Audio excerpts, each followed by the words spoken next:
سلامونه ستړي مشه وخت مو په خیر پام وکړئ د پښتو نیوز یوټیوب چینل څخه د نن ورځې تازه او مهمو خبرونو ته. بلوچستان کې د پولیسو پر موټر چاودنه کې 3 تنه مړه شوي او 21 کسان نور ټپیان شوي دي. د بلوچستان په مرکز کوټه ښار کې د پولیسو په موټر چاودنه کې 3 کسان وژل شوي او 21 نور ټپیان شوي دي. دغه پیښه په بلوچستان کې په پراخه کچه د پاکستان د پولیسو او امنیتي ځواکونو له هدف ګرځونې سره هم مهاله ده. په ځینو مواردو کې د پنجاب اوسیدونکي هم پکې په نښه کیږي. د پیښې په تړاو د پولیسو جراح ډاکټر اډن ورځپاڼې تپیلې 3 جسدونه سیول روغتون ته لیږدول شوي او 21 کسان په چاودنه کې ټپیان شوي دي.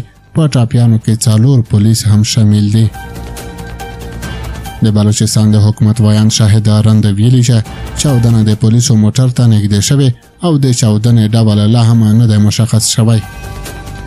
تر اوسه کومې ډلې د دغه چاودنې مسؤلیت پر غاړه نه دی اخیستی، خو په بلوچستان کې د ډیرو پیښو مسؤلیت د بلوچ بیلتون غوښتونکي پر غاړه اخلي. او وروستی خبره ده چې د بخښنې نړیوال سازمان وایي چې پاکستان له افغانانو سره سخت او ظالمانه چلند کوي. د بخښنې نړیوال سازمان یو ځل بیا د پاکستان حکومت له لوري په دغه هیبات کې د افغان کډوالو د ځورولو نیولو او له خپلو کورونو د ایستلو په اړه سختې اندېښنې ښودلې. ویلي دي چې پاکستاني چارواکي دې دا ځورونې ودروي. دغه سازمان وایي چې له 2023 کال راهیسې له 840,000 ډېر افغان کډوال اړ ایستل شوي دي چې له دغه هیواد څخه ووځي. د بخښنې نړیوال سازمان ویلي چې پاکستاني چارواکي هڅه کوي چې د اسلام آباد او راولپنډۍ ښارونو څخه افغان کډوال په زور وباسي. له اسلام آباد او راولپنډۍ څخه په ایستل کېدونکو افغان کډوالو کې هغه افغانان هم شامل دي چې په پاکستان کې د استوګنې قانوني اسناد لري. د بخښنې نړیوال سازمان ویلي چې یاد کسان افغانستان ته د استانبول له ګواښ سره مخ دي.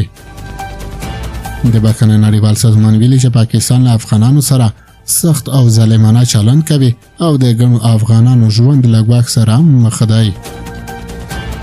دغه نړیوال سازمان پر پاکستان غږ کوي چې د افغان کډوالو له ځورونې او غیر قانوني ستنولو لاس واخلي. پاکستان د 2025 کال له پیل راهیسې یو ځل بیا پر افغان کډوالو فشارونه زیات کړي چې له دغه هیواد څخه ووځي. د ملګرو ملتونو د کډوالۍ ادارې د شمیرو له مخې د 2025 کال له پیل راهیسې له 13,000 ډېر افغان له اسلام آباد او راولپنډۍ څخه افغانستان ته په زور ستنه کړل شوي دي.